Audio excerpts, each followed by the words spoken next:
يتواصل برنامج الاحتفاء بمئوية الحركة النقابية التونسية اليوم في جامعة منوبة، لأنه البرنامج احتوى على العديد من الأنشطة والندوات، سواء كان في دار الاتحاد العام التونسي للشغل وفي العديد من الجهات.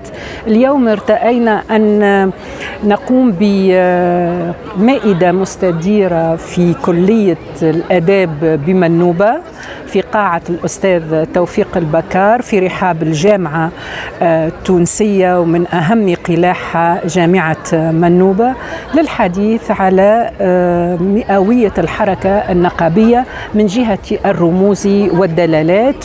وقد أثث هذه المئوية مداخلات للأساتذة الآتي ذكرهم: سي عبد اللطيف الحناشي، سي عبد المجيد بالهادي، وسي عبد الجليل بوقرة. كانت مداخلات ثرية عميقة تعيدنا إلى فترة نشأة الحركة النقابية التونسية. حاولت اليوم أن أبين أن تاريخ الحركة النقابية التونسية هي في قلب تاريخ تونس الفكري السياسي، لأن الاتحاد العام التونسي للشغل اليوم يجمع مجمل الأفكار، أنصار الأفكار السياسية السائدة في الساحة السياسية التونسية، كالفكرة الوطنية والفكرة القومية العربية والفكرة الاشتراكية الأممية إلى آخره، كلها موجودة داخل الاتحاد ولها من يمثلها داخل الاتحاد. هذه الأفكار بدأت مع الحركة النقابية التونسية مع محمد علي الحامي في 24 عندما دافع الحامي مع رفيق دربه وصديقه طار الحداد عن مشروع إصلاحي جديد لتجديد المشروع الإصلاحي التونسي بالارتكاز على مبدأين أساسيين. المبدأ الأول الذي جاء به الحامي هو مبدأ الاشتراكية، لكنها اشتراكية تونسية وليست نقل حرفي للاشتراكية السائدة آنذاك بعد الحرب العالمية الأولى وإثر الثورة البولشيفية. والمبدأ الأساسي الثاني هو المبدأ الوطني الذي كان يمثله الطاهر الحداد أحد مؤسسي الحزب الحر الدستوري التونسي مع الثعالبي. ثم عندما تطورت الحركة النقابية التونسية تطور معها هذا المشروع الفكري السياسي، فتارة نجد غلبة للفكرة الاشتراكية مثلا مع بالقاسم القناوي أو مع أحمد بن صالح في فترة متأخرة، وأحيانا تكون الغلبة للفكرة الوطنية كما مع فرحات حشاد ومع الحبيب عاشور مثلا في التاريخ النقابي التونسي. إذن هو تاريخ الفكر النقابي التونسي هو جزء من تاريخ الفكر السياسي التونسي، ومحاولة للجمع بين الفكرتين الاشتراكية والوطنية دون نفي الأفكار الأخرى التي لها من يمثلها داخل الحركة النقابية، مثل فكرة القومية العربية داخل الحركة النقابية التونسية، أو حتى الفكرة الإسلامية داخل الحركة النقابية التونسية. هذا هو إجمالا. أنا الذي يهمني هو تجديد قراءة التاريخ تونس، لأنه نحن نكتب التاريخ في التاريخ من خلال التحولات التاريخية الطارئة، ومن خلال ظهور وثائق جديدة وشهادات جديدة وأدلة جديدة تجعلنا نغير زوايا النظر للتاريخ، لأنه القراءة الواحدة للتاريخ هي قراءة ميتة، قراءة منقوصة. يجب تنويع القراءات وتجديد هذه القراءات لتاريخ تونس حتى نستطيع أن نستشرف المستقبل بنظرة موضوعية، بنظرة علمية جديدة مستعدة لمواجهة كل التحديات التي تفرزها التحولات العالمية والتحولات المحلية في تونس. قدمت مداخلة حول فكرة التضامن والتعاون لدى النقابيين التونسيين.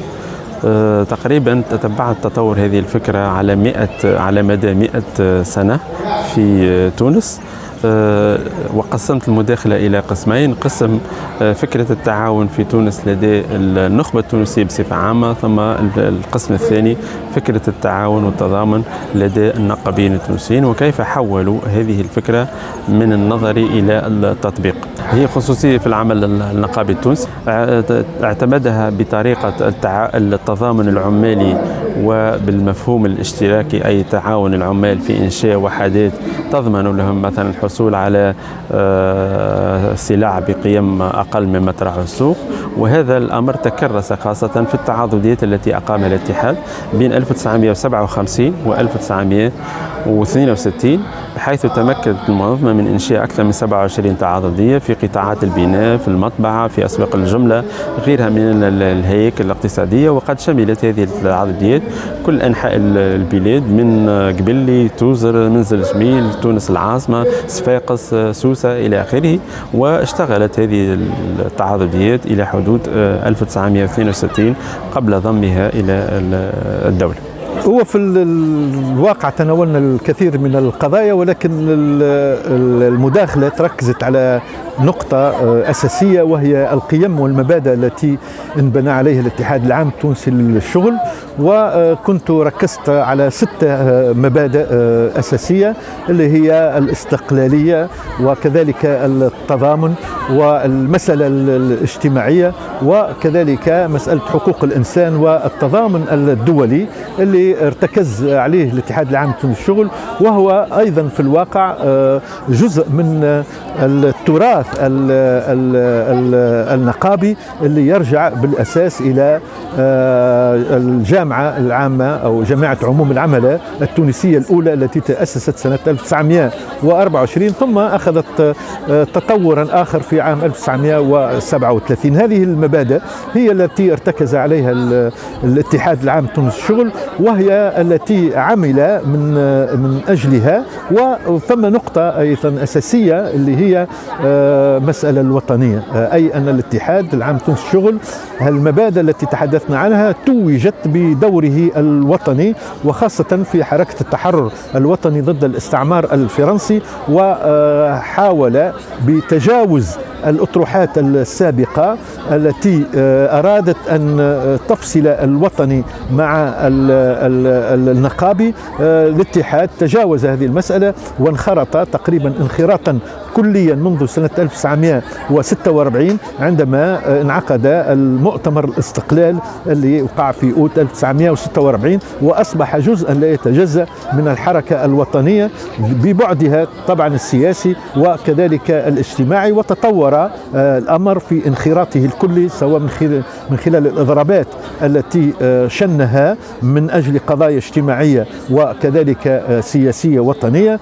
إلى أن انغمس وشارك مشاركة فعلية في الحركة المسلحة منذ سنة 1952. وهذه المبادئ اللي هي أيضا مبدأ أساسي وعميق مناداته وإيمانه بالمسألة الديمقراطية وممارستها سواء في داخل الهياكل الاتحاد أو في الخارج. وهذه المبادئ الستة التي ذكرتها هي التي حافظ عليها الاتحاد بعد الاستقلال، ونتيجة لدفاعه عن هذه المبادئ اصطدم مع السلطة السياسية سواء في الستينات أو السبعينات أو الثمانينات إلى تقريبا حتى ما قبل 2011، برغم مساهمته مساهمة عميقة في مسألة الحوار الوطني لتجاوز أزمة كذلك سياسية، إلا أن هذا الاتحاد كما قلت ورغم محاولات إقصائه من الحياة الوطنية إلا أنه ما زال صامدا دفاعا ليس فقط عن الطبقة العاملة والمنخرطين بالفكر والساعد، وإنما كذلك الدفاع عن الوطن.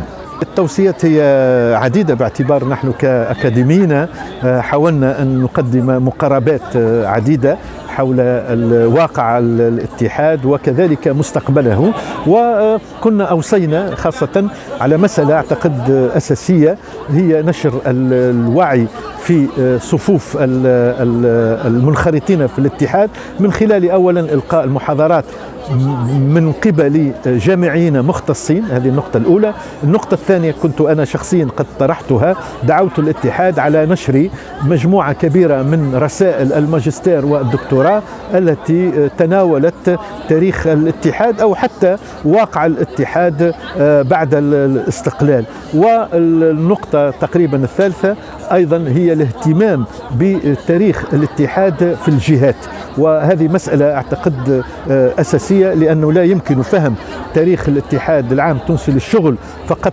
مركزيا، وإنما يجب أن نحفر في الجهات التي لعبت دورا أساسيا في النضال أولا في صلب الاتحاد، وثانيا في استدامة الاتحاد وتطور خطابه الاجتماعي وكذلك الوطني. لا يمكن الحركة النقابية أن تستمر إذا تخلت عن الفكرة الوطنية لفائدة أي فكرة أخرى، هذا شرط أساسي. لكن هناك شروط أخرى. اليوم العالم يشهد ثورة تكنولوجية، يشهد تحولات تكنولوجية كبيرة. اليوم يعني بعد 4 أو 5 سنوات من الآن سيكون تقريبا نصف الأعراب في العالم هما لروبو. احنا ماشيين لعصر الروبوتيزم.